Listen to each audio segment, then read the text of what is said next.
Hi, everyone. It's Renee. And this is Renée. I have recently been challenged by a few friends of mine.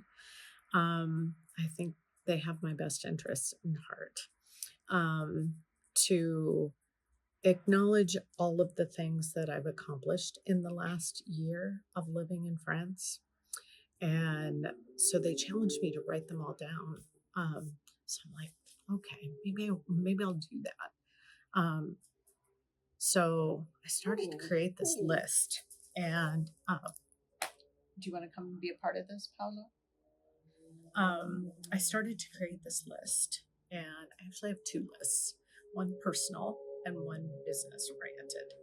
And I thought I'll jump on and make a video of this list, um, just in case anyone else who is navigating a move to France and wants to kind of think through all of the things that you're going to have to do in your first year of being there.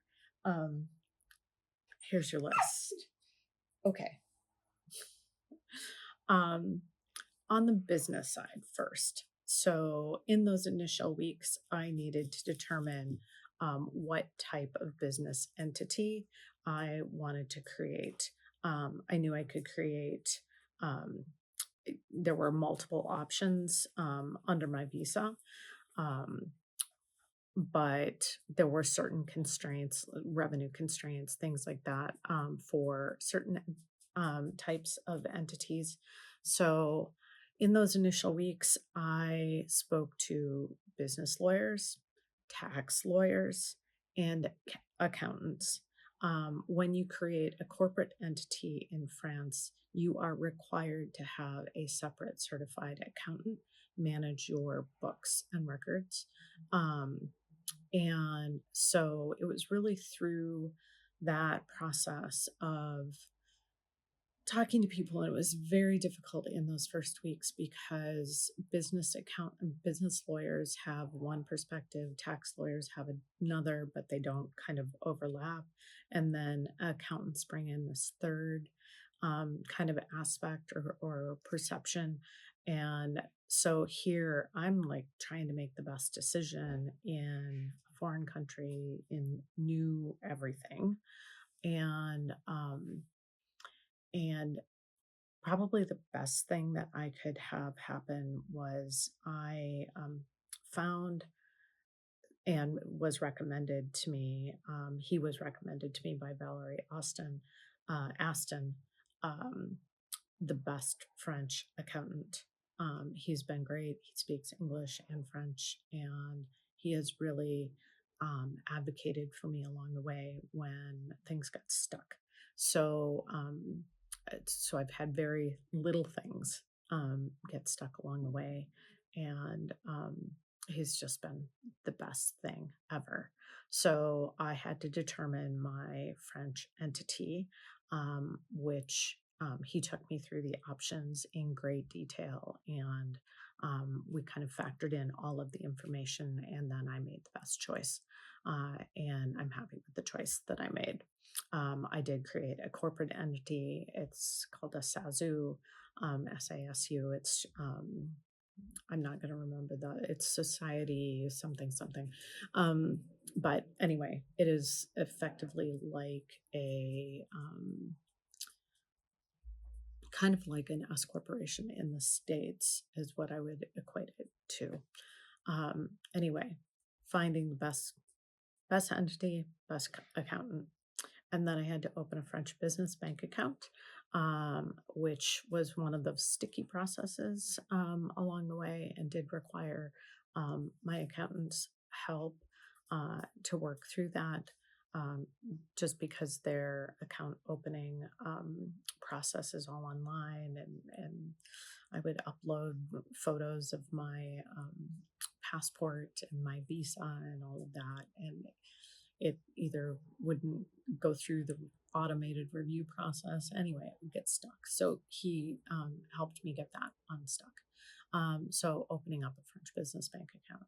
And then we created the French corporation. It's all a very controlled process. You putting deposit monies on that kind of get locked up with a notaire through the court's review of the entity and uh, your structure and all of your documents. And then once all of that is finished, then you're assigned a SIRIN number, which is like your tax ID in France.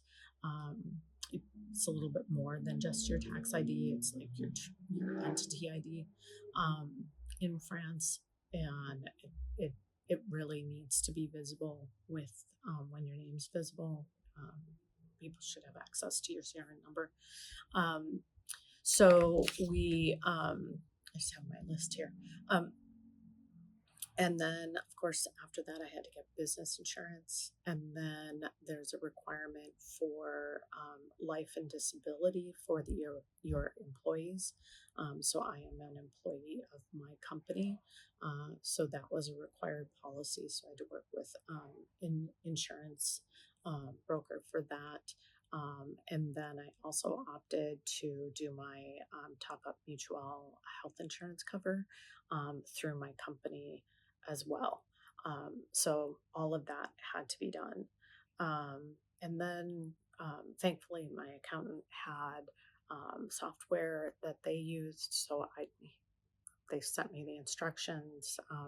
They are fantastic about doing things in both French and English. So I could get the instructions in English.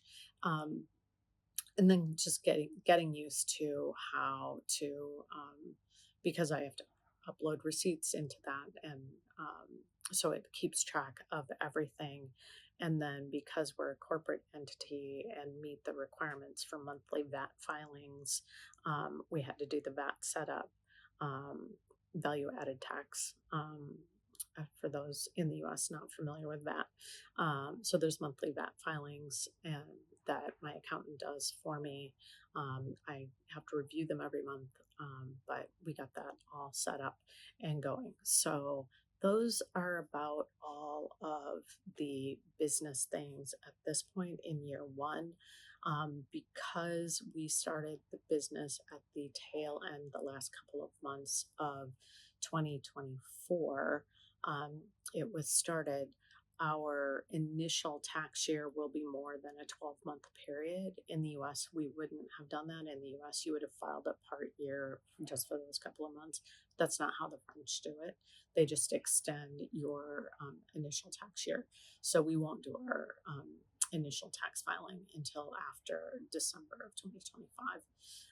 So we haven't done that yet, but that will be the next step for completing this first year in business in France. So that's my business list of things that I had to get done. And I will say most all of those things were done um, before January.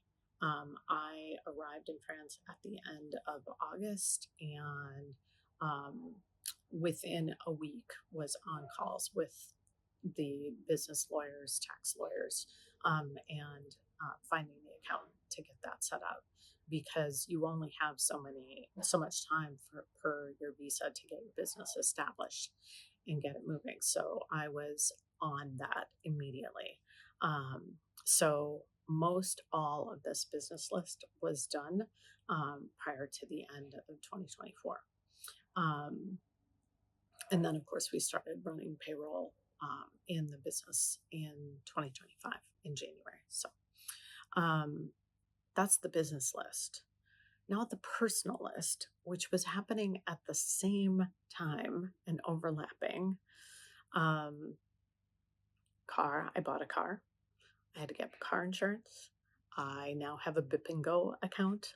Bip and Go is a little transponder that sits on the windshield in your car that allows you to go through the telepage gates on the auto route without having to stop and get a ticket.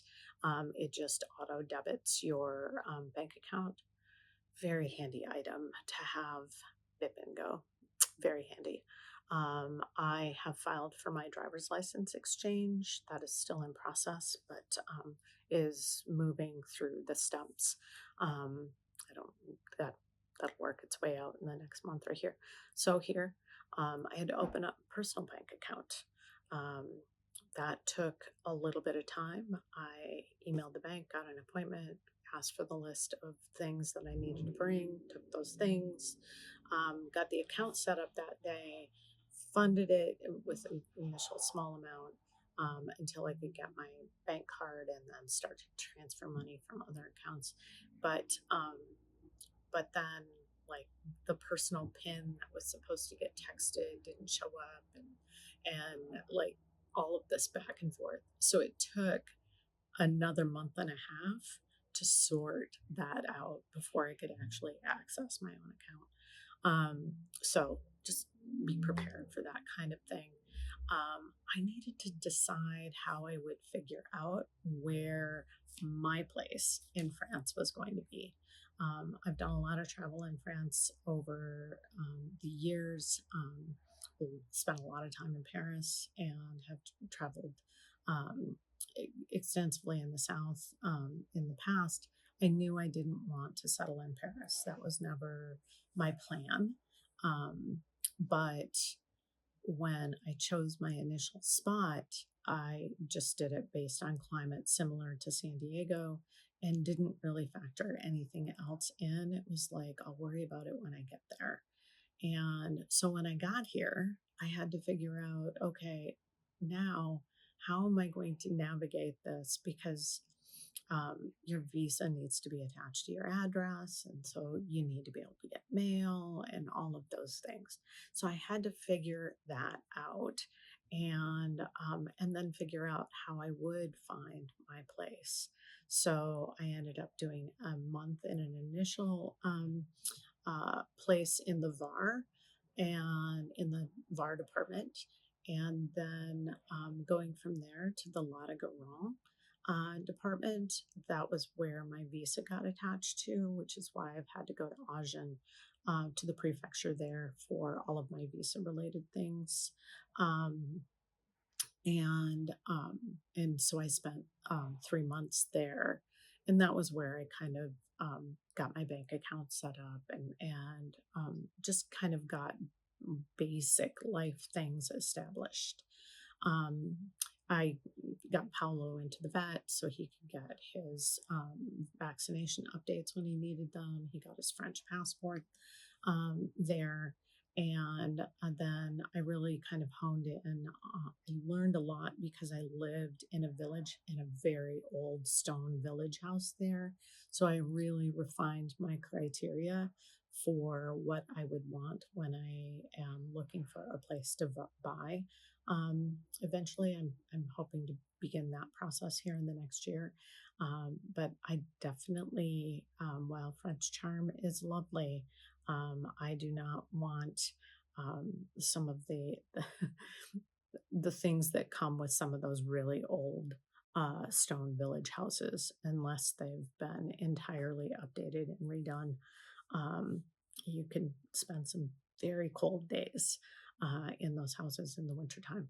Uh, so then I went from there, the lot, to the Dordogne, and then the Dordogne to the Pyrenees Orientales, and then the Alpes Maritime, and then the Haute Savoy. I've lived in all of these places for at least a month or more over the course of the last year. And then finally to the Alpes de Haute Provence, Provence for short, um, and have decided that I am going to settle in Provence. I love the Mediterranean climate, the Mediterranean geography, um, and yeah, so I will be making my forever home somewhere here in Provence. Um, During this first year, I applied for and got my carte vitale, which for me took about 6 months. Um, for some people, it can take much, much longer. But for me, I really feel like I got lucky. And then once I had the carte vitale, the green card, I was then able to request the blue card. The blue card is effectively the EU version of the carte vitale. So, like when I traveled to Greece on holiday back in June, I was able to take my blue card, and then I no longer need to get travel insurance. I'm just covered anywhere in the EU with that blue card. Um, I um, filed my first French tax return back in May of this year. So that was all French tax returns are due, personal returns are due in May. Um, in June, applied for my 4-year visa renewal, and I just last week had my convocation appointment. So that should be done and moving through that process. Hopefully, in the next few weeks here, I will get an email that says I have to go back to Agen and pick up my carte de séjour. So, um, yeah, so that process is winding down. I feel like I've found my place, my village, um, or yeah, my area. So that's happened. I have now found a long term rental, at least to see me through the next year, so that I can begin to really settle down and build a life in the place that I have chosen. And I will need to go through address changes and consolidation of things that I have, you know, done. I shipped all of my things from the US over to France, and they are currently in a storage unit in the Lot de Garonne. So, one of the consolidation things I'll be doing here in the next month is moving all of those things over to Provence. And I will be putting them in a storage unit here. Um, because my long term rental is furnished and equipped, and I didn't bring any furniture anyway. But I'm just thinking it'd be easier to leave everything in storage. I may bring some things out, but until I'm in a purchased home that can really truly unpack. So that's been done. I've continued French lessons twice a week since I've been here, and once my visa is done and I'm through kind of this move of addresses and consolidation, I am looking for a program to really kind of buckle down with daily study, um, to be able to study and pass the DELF at a B2 level, which is basically fluent. Um, I am right around an A2 level now, so I need to move that needle, and I will have 4 years to get to a B2 level, and it's a pretty big jump. So I don't wanna leave that and dawdle about it. I want to get that started. So as I mentioned before, Paolo got vet shots. He's gotten sick a couple of times, so he's had vet care, and he got his French passport. Little bugger. He became French before I could. Um, I have navigated finding him food. His regular food that he had in the States, his kibble is exactly the same here as it was there. I did change his wet food along the way. I've found his needs in, initially, I found it in a jardiniere, um, or like a garden center that has an animalery, um, or like animal stuff is in there. So I found it there. But then after that, I found the chain Maxi Zoo, which is very similar to PetSmart in the US. Um, so I've just, no matter where I was in the country, I just find my closest Maxi Zoo and then I go and stock up.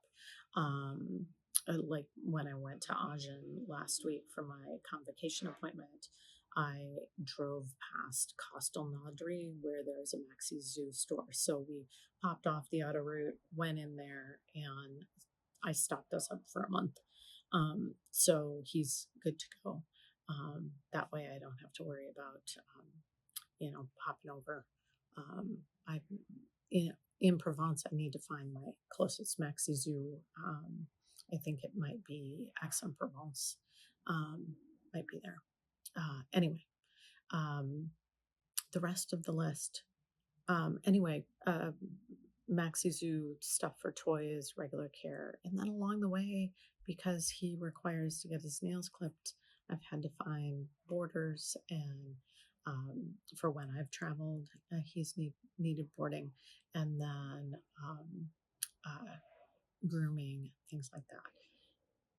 The biggest help in all of this has been making friends, making contacts in a community, and Facebook groups.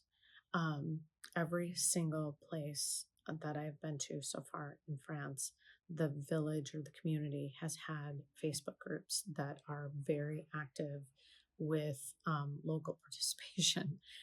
It's how you find out what's going on in the community, and so I've gone and just posted, hey, I'm new in town. I need to get vet care for my dog. Like, what do I do?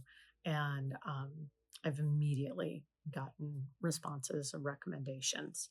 And that's been everywhere I've went. It's how I've met people in my current place in Provence.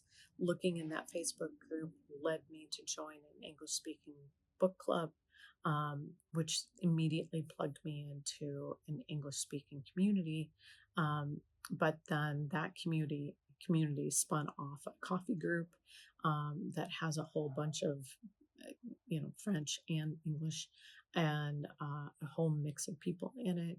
And then through that, I've just been able to find so many things. The whole language exchange group in this community, and just kind of almost a daily announcement of, oh, this is going on this weekend, or plug this in your diary because this is coming up. So that's been super helpful. So leveraging Facebook groups has been amazing. Um, it has really forced me onto that platform just for group use because I really stopped using it for much anything else. But Facebook groups are an amazing thing in France. So, anyway, that is my list of all of the things that I have accomplished in my first year in France. A couple of those things are still in process, but should be wrapping up soon. But my work on those things are done. I'm just waiting on French administration. Um, so, which has its own schedule. So, anyway, that's it for today. And I hope you enjoyed this video. I hope the list is somewhat helpful and is certainly not meant to feel daunting. So, let me leave you with this one final thought. Take one thing at a time and don't look at the entire list. Um, it just can become distracting and overwhelming if you do, and is really a waste of your energy. Just pick one thing at a time and take that thing on. And if you just focus on that one thing, before you know it, all of the things are done. When I was sitting here a year ago this week, I was very much overwhelmed by the list of everything that had to be done. And I remember waking up one morning, realizing that I owned a car in France and I didn't even know, like, did I have to renew the registration every year or every 4 years? Like, what was that? And I'm like, oh my gosh, what business do I have owning a car in France if I don't even know what's required? And I really just had to take a deep breath and count to 10 and recognize that I could get educated on those things. And now I understand what it needs to be done. And it's not impossible to figure out. Just one thing at a time, one thing at a time. So I hope you are well, and I'll leave you with one final thought. If not now, then when? I will see you all soon. Like, subscribe, and a biento.